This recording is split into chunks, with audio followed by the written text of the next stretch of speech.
Jantar Mantar దగ్గరన lathi charge జరిగింది. Cockroach Janata party వాళ్ళు కోరుకున్నదే జరిగింది. ఇంతవరకు అరెస్టులు చేయలేదు, కేసులు పెట్టలేదు అంటే ఇవాళ ప్రారంభమైంది.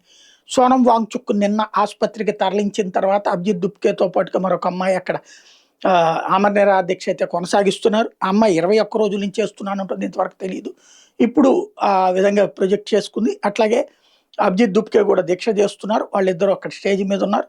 ఇప్పుడు కొంత సంఖ్య పెరిగింది కాక్రోచ్ జనతా పార్టీకి. ఏదైతే నేను అరెస్టుల తర్వాత కాస్త టెంపర్ వచ్చింది, వచ్చారు కొంతమంది. ఇప్పుడు వామపక్ష భావజాలికులతో పాటుగా మరికొంతమంది తటస్థులు కూడా దేశం నలుమూలల నుంచి అక్కడికి వెళ్ళారు ఇవాళ ఆందోళన చేయడానికి. అయితే లక్షలాదిగా వేలాదిగా అనుకున్నటువంటిది వందల సంఖ్యలోనే ఉన్నారు. దాంతో లాఠీ చార్జీతో పరిస్థితి చక్కదిద్దారు. కాకపోతే ఆ సందర్భంగా ఆ రూట్లో ట్రాఫిక్ జాములయ్యి పార్లమెంట్ సభ్యులు అయితే ఇబ్బంది పడ్డారు.